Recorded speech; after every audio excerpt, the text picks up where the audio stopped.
Kadamba news ಫಸ್ಟ್ಗೆ ಸ್ವಾಗತ. ಮುಖ್ಯಾಂಶಗಳು. ಬಜೆಟ್ ಕೇವಲ ಗ್ಯಾರಂಟಿ ಯೋಜನೆಗಳಿಗೆ ಸೀಮಿತ, ಅಭಿವೃದ್ಧಿ ಶೂನ್ಯ. ಗಣಪತಿ ಉಳ್ವೇಕರ್.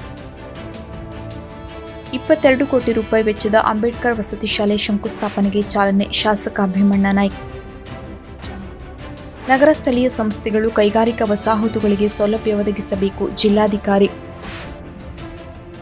1.20 ಕೋಟಿ ರೂಪಾಯಿ ವೆಚ್ಚದ ಕಾಮಗಾರಿಗಳಿಗೆ ಶಾಸಕ ಭೀಮಣ್ಣ ನಾಯ್ಕ್ ಅವರಿಂದ ಭೂಮಿ ಪೂಜೆ.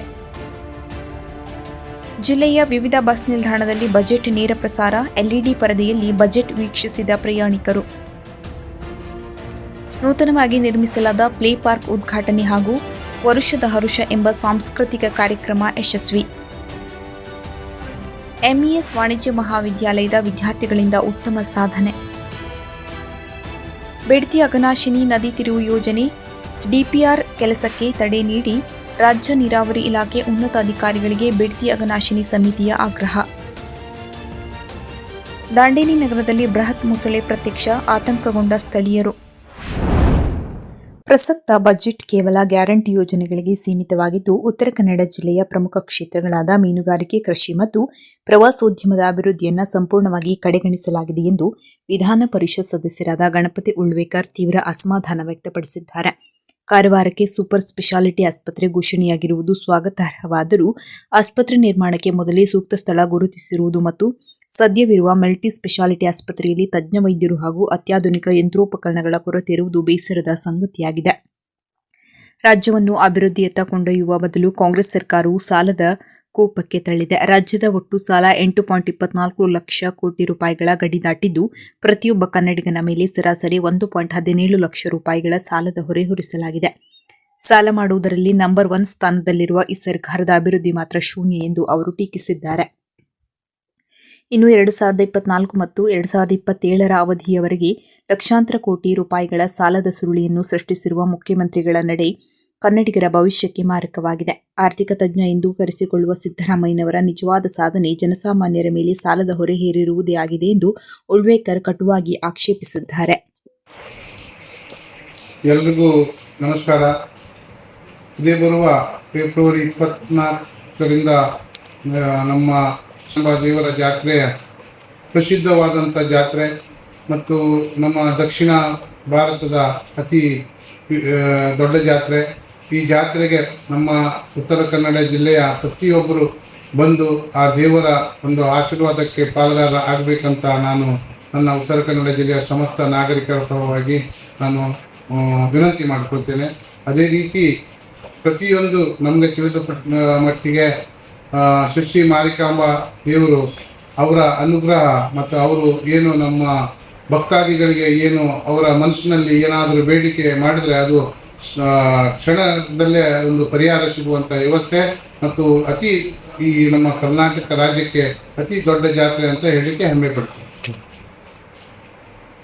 ಅದೇ ರೀತಿ ನಮ್ಮ ಇಡೀ ರಾಜ್ಯಕ್ಕೆ ಅಲ್ಲ ಇಡೀ ಜಿಲ್ಲೆಗೆ ಮಾರಿಕಾಂಬಾ ದೇವಸ್ಥಾನದ ಜಾತ್ರೆಯ ಶುಭಾಶಯ ಹೇಳಲಿಕ್ಕೆ ಇಷ್ಟಪಡ್ತೀನಿ. ಶಿರಸಿ ತಾಲೂಕಿನ ಹುಲಿಕಲ್ ಹೋಬಳಿಯ ತೆಪ್ಪಾರ ಗ್ರಾಮದಲ್ಲಿ ಶನಿವಾರದಂದು ಡಾಕ್ಟರ್ ಬಿಆರ್ ಅಂಬೇಡ್ಕರ್ ವಸತಿ ಶಾಲೆಗೆ 22 ಕೋಟಿ ರೂಪಾಯಿ ವೆಚ್ಚದ ಕಟ್ಟಡಕ್ಕೆ ಶಂಕುಸ್ಥಾಪನೆಯನ್ನು ಶಾಸಕ ಭೀಮಣ್ಣ ಟಿ ನಾಯ್ಕ್ ಅವರು ನೆರವೇರಿಸಿದರು.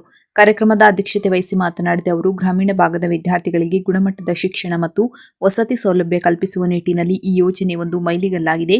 ಇದರ ಸದುಪಯೋಗವನ್ನು ವಿದ್ಯಾರ್ಥಿಗಳು ಸರಿಯಾಗಿ ಬಳಸಿಕೊಳ್ಳಬೇಕು ಎಂದರು. ಅಲ್ಲದೆ ಯಾವುದೇ ಒಂದು ಸರ್ಕಾರಿ ಕಟ್ಟಡ ಅಥವಾ ಅಭಿವೃದ್ಧಿ ಕಾರ್ಯ ನಡೆಯಬೇಕಾದರೆ ಭೂಮಿಯ ಲಭ್ಯತೆ ಅತ್ಯಗತ್ಯ. ತೆಪ್ಪಾರ ಭಾಗದಲ್ಲಿ ವಸತಿ ಶಾಲೆಗೆ ಸೂಕ್ತವಾದ ಜಾಗ ಒದಗಿಸಲು ಸಹಕರಿಸಿದ ಗ್ರಾಮಸ್ಥರ ಔದಾರ್ಯ ದೊಡ್ಡದು. ಶಿಕ್ಷಣದ ಹಿತದೃಷ್ಟಿಯಿಂದ ಜಾಗ ನೀಡಿದ ಇಲ್ಲಿನ ಜನತೆ ಅಭಿನಂದನಾರ್ಹರು ಎಂದು ಪ್ರಶಂಸೆ ವ್ಯಕ್ತಪಡಿಸಿದರು. ಕಳೆದ ಅನೇಕ ವರ್ಷಗಳಿಂದ ವಸತಿ ಶಾಲೆಯು ಬಾಡಿಗೆ ಕಟ್ಟಡದಲ್ಲಿ ಕಾರ್ಯನಿರ್ವಹಿಸುತ್ತಿತ್ತು. ಮೂಲಭೂತ ಸೌಲಭ್ಯಗಳ ಕೊರತೆಯ ನಡುವೆಯೂ ವಿದ್ಯಾರ್ಥಿಗಳು ಅಭ್ಯಾಸ ಮಾಡುತ್ತಿದ್ದರು. ಆದರೆ ಇಂದು 22 ಕೋಟಿ ರೂಪಾಯಿ ವೆಚ್ಚದ ಭವ್ಯ ಕಟ್ಟಡಕ್ಕೆ ಕಾಲ ಕೂಡಿ ಬಂದಿದೆ. ಇದು ಈ ಭಾಗದ ದಲಿತ ಮತ್ತು ಹಿಂದುಳಿದ ವರ್ಗದವರ ವಿದ್ಯಾರ್ಥಿಗಳ ಶೈಕ್ಷಣಿಕ ಅಭಿವೃದ್ಧಿಗೆ ದೊಡ್ಡ ಬಲ ನೀಡಿದೆ ಎಂದರು. ಅನುದಾನ ಬಿಡುಗಡೆಯ ಕುರಿತು ಮಾತನಾಡುತ್ತಾ, ನಮ್ಮ ರಾಜ್ಯ ಸರ್ಕಾರ ಮತ್ತು ಸಮಾಜ ಕಲ್ಯಾಣ ಇಲಾಖೆಯ ಸಚಿವರು ಈ ಯೋಜನೆಗೆ ಶೀಘ್ರವಾಗಿ ಅನುಮೋದನೆ ನೀಡಿ ಹಣ ಬಿಡುಗಡೆ ಮಾಡಿದ್ದಾರೆ. ಕ್ಷೇತ್ರದ ಅಭಿವೃದ್ಧಿಗೆ ಸಕಾರಾತ್ಮಕವಾಗಿ ಸ್ಪಂದಿಸುತ್ತಿರುವ ಮುಖ್ಯಮಂತ್ರಿಗಳಿಗೂ ಹಾಗೂ ಸಚಿವರಿಗೂ ನಾನು ಅಭಿನಂದನೆಯನ್ನ ಸಲ್ಲಿಸುತ್ತೇನೆ ಎಂದರು. ಶಿಕ್ಷಣವು ಸಮಾಜದ ಪ್ರಬಲ ಆಯುಧ. ಬಾಬಾ ಸಾಹೇಬ್ ಅಂಬೇಡ್ಕರ್ ಅವರ ಹೆಸರಿನಲ್ಲಿ ನಿರ್ಮಾಣವಾಗುತ್ತಿರುವ ಈ ವಸತಿ ಶಾಲೆಯು ಕೇವಲ ಕಟ್ಟಡವಾಗದೆ ನೂರಾರು ಮಕ್ಕಳ ಭವಿಷ್ಯವನ್ನು ರೂಪಿಸುವ ದೇಗುಲವಾಗಲಿ. ನಮ್ಮ ಸರ್ಕಾರ ಬಡವರ ಶೈಕ್ಷಣಿಕ ಏಳಿಗೆಗೆ ಬದ್ಧವಾಗಿದೆ. ಈ ಸಮಾರಂಭದಲ್ಲಿ ನಗರ ಯೋಜನಾ ಪ್ರಾಧಿಕಾರದ ಅಧ್ಯಕ್ಷ ಜಗದೀಶ್ ಗೌಡ, ಎಸ್ಕೆ ಭಾಗವತ್, ಪ್ರವೀಣ್ ಪಾಟೀಲ್, ತಾಲೂಕು ಪಂಚಾಯತ್ ಇಒ ಚನ್ನಬಸಪ್ಪ ಹವಣಗಿ, ಸ್ಥಳೀಯ ಮಾಜಿ ಗ್ರಾಮ ಪಂಚಾಯತ್ ಪ್ರತಿನಿಧಿಗಳು, ಸಮಾಜ ಕಲ್ಯಾಣ ಇಲಾಖೆ ಅಧಿಕಾರಿಗಳು, ಗ್ರಾಮಸ್ಥರು ಹಾಜರಿದ್ದರು. ಜಿಲ್ಲೆಯ ಎಲ್ಲಾ ನಗರ ಸ್ಥಳೀಯ ಸಂಸ್ಥೆಗಳು ತಮ್ಮ ವ್ಯಾಪ್ತಿಯಲ್ಲಿನ ಕೈಗಾರಿಕಾ ವಸಾಹತುಗಳಿಗೆ ಅಗತ್ಯವಿರುವ ಮೂಲಭೂತ ಸೌಕರ್ಯಗಳನ್ನು ಒದಗಿಸುವಂತೆ ಜಿಲ್ಲಾಧಿಕಾರಿ ಕೆ. ಲಕ್ಷ್ಮೀಪ್ರಿಯ ಸೂಚಿಸಿದರು. ಅವರು ಶುಕ್ರವಾರ ಜಿಲ್ಲಾಧಿಕಾರಿ ಕಚೇರಿ ಸಭಾಂಗಣದಲ್ಲಿ ನಡೆದ ಕೈಗಾರಿಕಾ ಇಲಾಖೆಯ ವಿವಿಧ ಸಮಿತಿಗಳ ಸಭೆಯ ಅಧ್ಯಕ್ಷತೆ ವಹಿಸಿ ಮಾತನಾಡಿದರು. ನಗರ ಸ್ಥಳೀಯ ಸಂಸ್ಥೆಗಳು ಕೈಗಾರಿಕೆಗಳಿಂದ ತೆರಿಗೆ ವಸೂಲಿ ಮಾಡುತ್ತಿದ್ದು, ಈ ಪ್ರದೇಶದಲ್ಲಿ ಅಗತ್ಯವಿರುವ ಕಾಮಗಾರಿಗಳನ್ನು ಕೈಗೊಳ್ಳುತ್ತಿಲ್ಲ ಎಂದು ಕೈಗಾರಿಕೋದ್ಯಮಿಗಳು ನೀಡಿದ ದೂರಿಗೆ ಪ್ರತಿಕ್ರಿಯಿಸಿದ ಜಿಲ್ಲಾಧಿಕಾರಿಗಳು, ಎಲ್ಲಾ ನಗರ ಸ್ಥಳೀಯ ಸಂಸ್ಥೆಗಳು ತಮ್ಮ ವ್ಯಾಪ್ತಿಯ ಕೈಗಾರಿಕಾ ವಸಾಹತುಗಳಲ್ಲಿ ನೀರು, ವಿದ್ಯುತ್, ರಸ್ತೆ, ತ್ಯಾಜ್ಯ ನಿರ್ವಹಣೆ ಸೇರಿದಂತೆ ಇತರೆ ಅಗತ್ಯ ಕಾಮಗಾರಿಗಳನ್ನು ನಿರ್ವಹಿಸುವ ಕುರಿತು ತಮ್ಮ ವಾರ್ಷಿಕ ಕ್ರಿಯಾ ಯೋಜನೆಯಲ್ಲಿ ಅಳವಡಿಸಿಕೊಳ್ಳುವಂತೆ ಸೂಚನೆ ನೀಡಿದರು.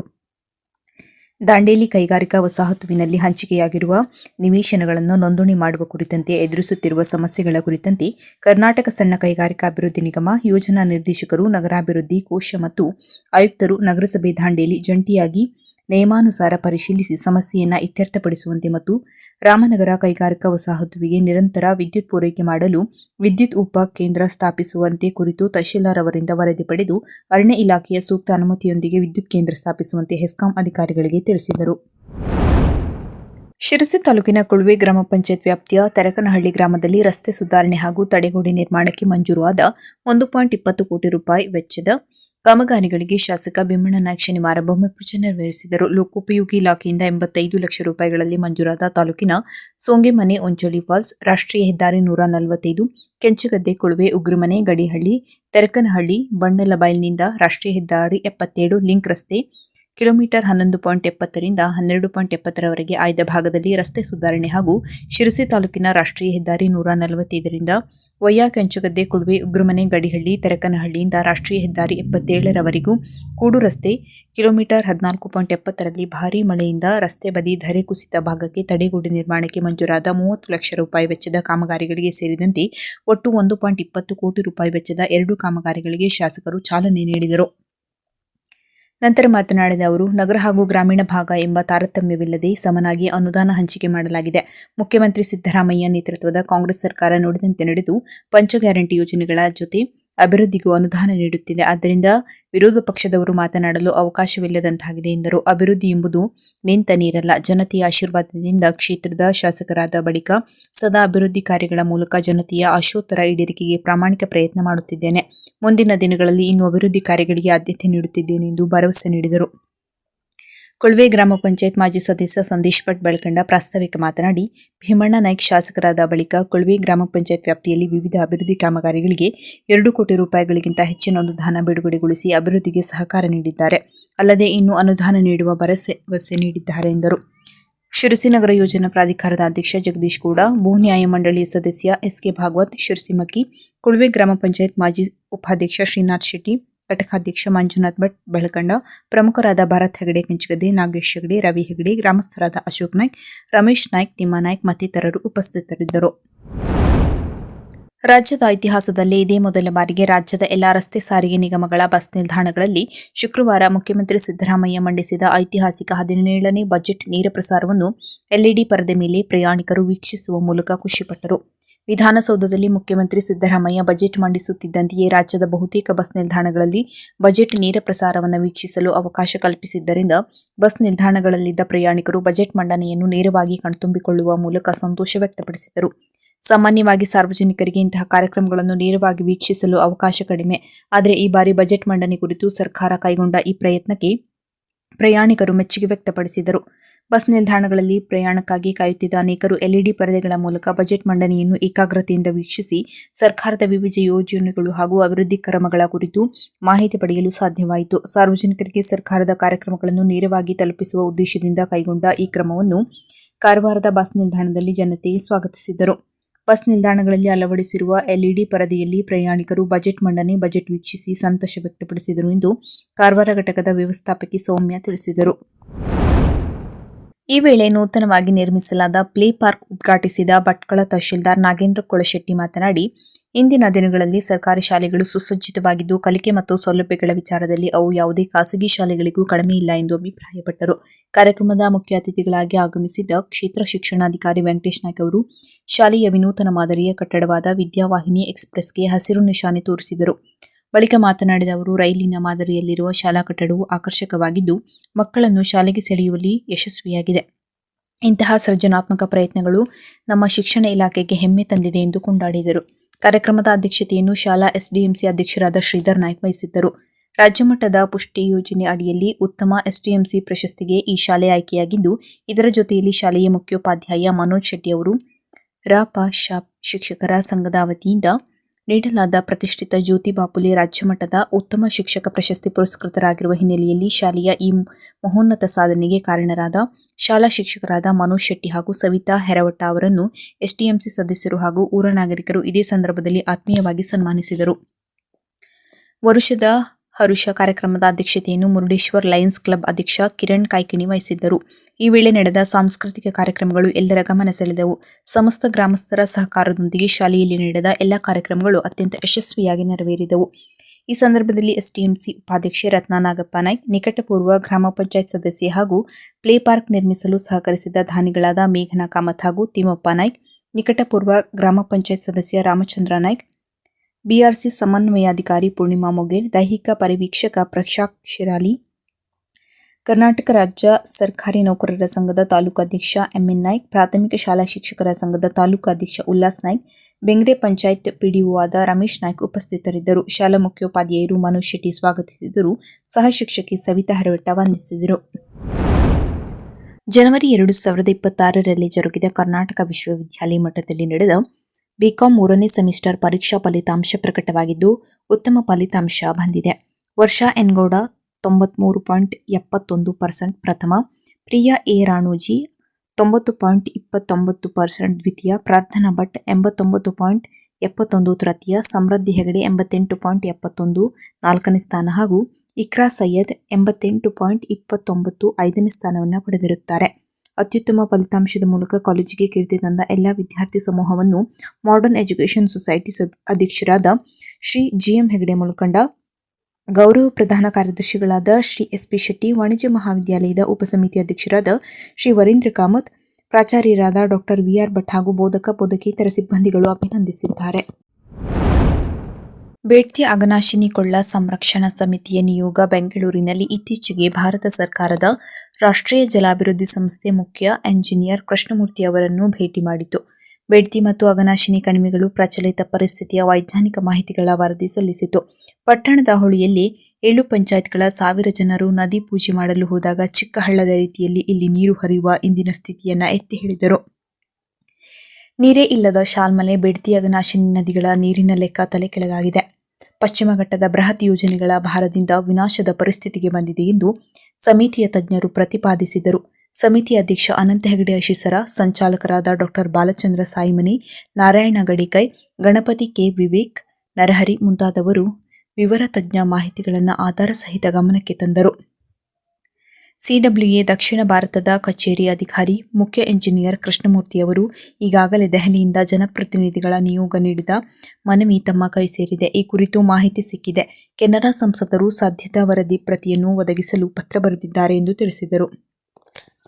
ಸ್ಥಳ ಸಮೀಕ್ಷೆಗೆ OWI ತಂಡ ಇನ್ನೂ ಬಂದಿಲ್ಲ ಎಂಬುದನ್ನು ಸ್ಪಷ್ಟಪಡಿಸಿದರು. ಅಘನಾಶಿನಿ ಯೋಜನೆ ರಾಜ್ಯ ಸರ್ಕಾರದ ಕೈಯಲ್ಲಿದೆ. ಸಾಧ್ಯತಾ ವರದಿ ರಾಜ್ಯ ನೀರಾವರಿ ಇಲಾಖೆ ಬಳಿ ಇದೆ ಎಂದು ಮಾಹಿತಿ ನೀಡಿದರು. ಉತ್ತರ ಕನ್ನಡ ಜಿಲ್ಲಾ ಕೆಡಿಪಿ ಸಭೆ ಬೇಡ್ತಿ ಅಘನಾಶಿನಿ ನದಿ ತಿರುವು ಯೋಜನೆ ಕೈಬಿಡಬೇಕೆಂದು ಕೈಗೊಂಡ ನಿರ್ಣಯದ ಬಗ್ಗೆ ನಿಯೋಗ OWIಗಳ ಗಮನ ಸೆಳೆಯಿತು. ನಂತರ ರಾಜ್ಯ ಸಂಪನ್ಮೂಲ ಇಲಾಖೆ ಪ್ರಧಾನ ಕಾರ್ಯದರ್ಶಿ ಇಂಜಿನಿಯರ್ಗಳ ತಂಡವನ್ನು ಬೇಡ್ತಿ ಅಘನಾಶಿನಿ ಸಮಿತಿ ಭೇಟಿ ಮಾಡಿ ಚರ್ಚೆ ನಡೆಯಿತು. OWMಯಿಂದ ಅಘನಾಶಿನಿ ಸಾಧ್ಯತಾ ವರದಿ ಬಂದಿದೆ. ಈ ಬಗ್ಗೆ ಪರಿಶೀಲನೆ ಮಾಡಿದ್ದೇವೆ. ಬೇಡ್ತಿ ವರದ ಡಿಪಿಆರ್ ಜವಾಬ್ದಾರಿ OWM ವರದಿಯಾಗಿದೆ. ಪಶ್ಚಿಮ ಘಟ್ಟದ ಸೂಕ್ಷ್ಮ ಪರಿಸ್ಥಿತಿ ಮತ್ತು ತಜ್ಞ ವರದಿಗಳ ಬಗ್ಗೆ ನೀಡಿರುವ ಈ ವರದಿಗಳನ್ನು ಪರಿಶೀಲಿಸುತ್ತೇವೆ. ಪರಿಸರ ತಜ್ಞರು, ಉನ್ನತಾಧಿಕಾರಿಗಳ ಜಂಟಿ ಸಭೆ ಏರ್ಪಡಿಸಿ ಈ ಬಗ್ಗೆ ಚರ್ಚಿಸುತ್ತೇವೆ. ಬೇಡ್ತಿ ವರದಾ ನದಿ ಯೋಜನೆ ತಯಾರಿ ಎಲ್ಲವೂ ಕೇಂದ್ರದ್ದು, OWMಯದ್ದೇ ಆಗಿದೆ ಎಂದು ತಿಳಿಸಿದರು. ಬೇಡ್ತಿ ಅಘನಾಶಿನಿ ಸಮಿತಿ ತಂಡ ಧಾರಣಾ ಸಾಮರ್ಥ್ಯ ವರದಿ, ಭೂಕುಸಿತದ ವರದಿಗಳ ಬಗ್ಗೆ ಉನ್ನತ ಅಧಿಕಾರಿಗಳ ಗಮನ ಸೆಳೆಯಿತು. ಈವರೆಗಿನ ನೀರಾವರಿ ಯೋಜನೆಗಳ ಸ್ಥಿತಿಗತಿ, ಎತ್ತಿದ ಹೊಳೆ ದುಸ್ಥಿತಿ ಬಗ್ಗೆ ಎತ್ತಿ ಹೇಳಿದರು. ಮಾರ್ಚ್ 4ರಂದು ಸಂಜೆ ಬೇಡ್ತಿ ಅಘನಾಶಿನಿ ಸಮಿತಿ ತಂಡ ರಾಜ್ಯ ಜೀವ ವೈವಿಧ್ಯ ಮಂಡಳಿ ಉನ್ನತ ಅಧಿಕಾರಿಗಳ ಜೊತೆ ಮಾತುಕತೆ ನಡೆಸಿ ಅಪ್ಪೆಮಿಡಿ ಜೀವ ವೈವಿಧ್ಯ ತಾಣ ಎಂದು ಘೋಷಿಸುವ ಪ್ರಸ್ತಾವನೆ ಸ್ವೀಕರಿಸಲಾಗಿದೆ. ಮಂಡಳಿ ಪರಿಶೀಲನಾ ಸಮಿತಿ ಅಘನಾಶಿನಿಗೆ ಭೇಟಿ ನೀಡಲಿದೆ ಎಂದು ಅಧಿಕಾರಿಗಳು ತಿಳಿಸಿದರು. ಬೆಂಗಳೂರಿನ ಬೇಡ್ತಿ ಅಘನಾಶಿನಿ ಸಮಿತಿ ಕಾರ್ಯಕರ್ತರ ಜೊತೆ ನಡೆದ ಸಭೆಯಲ್ಲಿ ಭೂಗರ್ಭ ಶಾಸ್ತ್ರದ ವಿ.ಆರ್. ಹೆಗಡೆ ರಾಜ್ಯದ ನೀರಾವರಿ ಯೋಜನೆಗಳ ವಿಫಲತೆಗಳ ಕರಾಳ ಮುಖದ ವಿವರ ಮಂಡಿಸಿದರು. ಸಮಿತಿಯ ಸಾಮಾಜಿಕ ಜಾಲತಾಣ ಭಗೀರಥಕ್ಕೆ ಸಮಿತಿ ಅಧ್ಯಕ್ಷ ಅನಂತ ಹೆಗಡೆ ಅಶೀಸರ ಶುಭ ಹಾರೈಸಿದರು. ಜಾಲತಾಣದ ಸಂಚಾಲಕ ವಿವೇಕ್ ಬಳಿ ಭಗೀರಥ ಯಶಸ್ವಿಗೊಳಿಸಲು ಅನುಸರಿಸಬೇಕಾದ ದಾರಿಗಳನ್ನು ಮಂಡಿಸಿದರು. ನಗರದ 3 ನಂಬರ್ ಗೇಟ್ ಪಂಪಾಸು ಪ್ರದೇಶದಲ್ಲಿ ಬೃಹತ್ ಗಾತ್ರದ ಮೊಸಳೆ ಪ್ರತ್ಯಕ್ಷವಾಗಿರುವ ಘಟನೆ ಸ್ಥಳೀಯರಲ್ಲಿ ಆತಂಕಕ್ಕೆ ಕಾರಣವಾಗಿದೆ. ಈ ಪ್ರದೇಶದ ನದಿಯ ಪಕ್ಕದಲ್ಲಿರುವ ದಟ್ಟ ಪ್ರದೇಶಕ್ಕೆ ಕಳೆದ ಹಲವಾರು ದಿನಗಳಿಂದ ಮೊಸಳೆಗಳು ಬಂದು ಪ್ರಾಣಿಗಳನ್ನು ಆಹಾರವಾಗಿಸಿಕೊಳ್ಳುತ್ತಿರುವುದು ಕಂಡುಬಂದಿದೆ ಎಂದು ಸ್ಥಳೀಯರು ಮಾಧ್ಯಮಗಳಿಗೆ ತಿಳಿಸಿದ್ದಾರೆ. ಈ ಕುರಿತು ಹಲವಾರು ಬಾರಿ ಅರಣ್ಯ ಇಲಾಖೆಯ ಅಧಿಕಾರಿಗಳಿಗೆ ಮಾಹಿತಿ ನೀಡಿದರೂ ಸಹ ಇದುವರೆಗೆ ಯಾವುದೇ ಕ್ರಮ ಕೈಗೊಳ್ಳಲಿಲ್ಲ ಎಂದು ಸ್ಥಳೀಯರು ಅಸಮಾಧಾನ ವ್ಯಕ್ತಪಡಿಸಿದ್ದಾರೆ. ಇತ್ತೀಚಿನ ದಿನಗಳಲ್ಲಿ ನಗರದಲ್ಲಿಯೂ ಹಾಗೂ ನದಿಯ ದಟ್ಟದ ಬಳಿ ಇರುವ ಮನೆಗಳ ಹತ್ತಿರವೂ ಮೊಸಳೆಗಳು ಕಾಣಿಸುತ್ತಿರುವುದರಿಂದ ಇಲ್ಲಿನ ನಿವಾಸಿಗಳಲ್ಲಿ ಭಯದ ವಾತಾವರಣ ನಿರ್ಮಾಣವಾಗಿದೆ. ಹಲವಾರು ಬಾರಿ ರಾತ್ರಿ ವೇಳೆಯಲ್ಲಿ ಮೊಸಳೆಗಳು ಮನೆಗಳ ಮುಂದೆ ಹಾಗೂ ರಸ್ತೆ ಮೇಲೆ ಅಡ್ಡಾಡುತ್ತಿರುವುದನ್ನು ಗಮನಿಸಿದ್ದೇವೆ ಎಂದು ಸ್ಥಳೀಯರು ತಿಳಿಸಿದ್ದಾರೆ. ಈ ಹಿನ್ನೆಲೆಯಲ್ಲಿ ಅರಣ್ಯ ಇಲಾಖೆ ಅಧಿಕಾರಿಗಳು ಹಾಗೂ ಸಂಬಂಧಪಟ್ಟ ಇಲಾಖೆ ತಕ್ಷಣ ಕ್ರಮ ಕೈಗೊಂಡು ಸ್ಥಳೀಯರ ಸುರಕ್ಷತೆಗೆ ಕ್ರಮ ಕೈಗೊಳ್ಳಬೇಕೆಂದು ಸಾರ್ವಜನಿಕರು ಮನವಿ ಮಾಡಿದ್ದಾರೆ.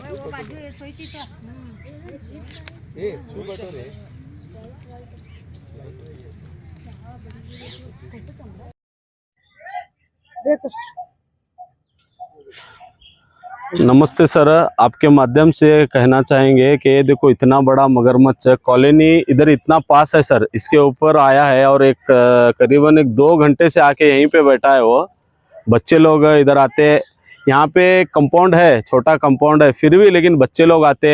और ये जो नदी का तट है ये पूरा ऐसा गंदा करके रखे सर, किधर भी इसमें नहीं आने का जानवर भी ऊपर आता है सर, आके छुप के बैठता है। इधर कचरा सड़ते, अगर डिपार्टमेंट के थ्रू या पेपर मिल के थ्रू इसको क्लीन करवाएंगे, आपके माध्यम के थ्रू हम कहना चाहेंगे, रिक्वेस्ट करना चाहेंगे पेपर मिल को और सीएमसी को कि इसका एक अच्छा बंदोबस्त करे। अगर ये नीट और क्लीन रहेगा तो बहुत अच्छा भी लगेगा और इस तरह के खतरनाक जानवर ऊपर भी नहीं आएंगे। तो कृपया करके इसका एक समाधान निकाले। ये मगरमच्छ ही नहीं सर, ये देखो इतना बड़ा मगरमच्छ ही नहीं, सांप भी ऊपर आते हैं और जो बकरियां वगैरह चरने आती है सर उनको ये पकड़ते हैं सर। बकरियां चरने आते हैं उनको पकड़ते हैं। छोटे छोटे बच्चे जो खेलने के लिए आते सर, कितना भी रोकेंगे तो बच्चे आते सर।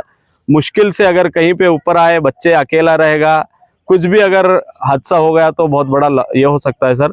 तो आपके माध्यम से यही हम रिक्वेस्ट करना चाहेंगे एक और बार डिपार्टमेंट को, फॉरेस्ट डिपार्टमेंट को और हमारे पेपर मिल को कि अगर इस पर कुछ ध्यान देकर ये एरिया को क्लीन कराएंगे तो बहुत मेहरबानी होगी। यहाँ के हमारे कॉलोनी वालों को भी, यहाँ के रहने वालों को भी इस तरह के खतरनाक जानवर ऊपर नहीं आएंगे सर।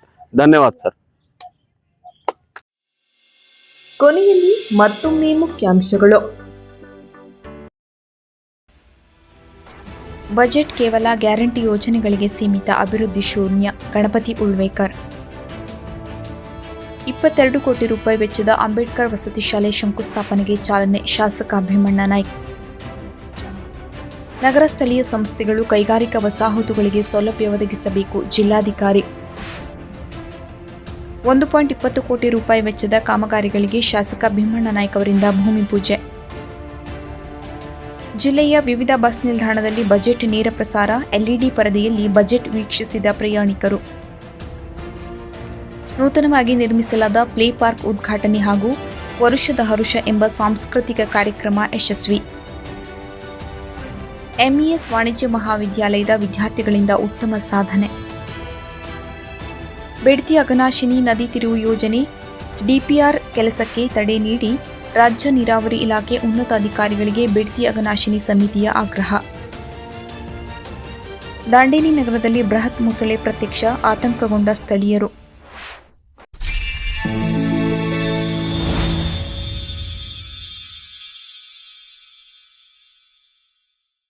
ಕದಂಬ ನ್ಯೂಸ್ ಫಸ್ಟ್ ನಿರ್ಭೀತಿಯಿಂದ ನಿಮ್ಮ ಪರವಾಗಿ.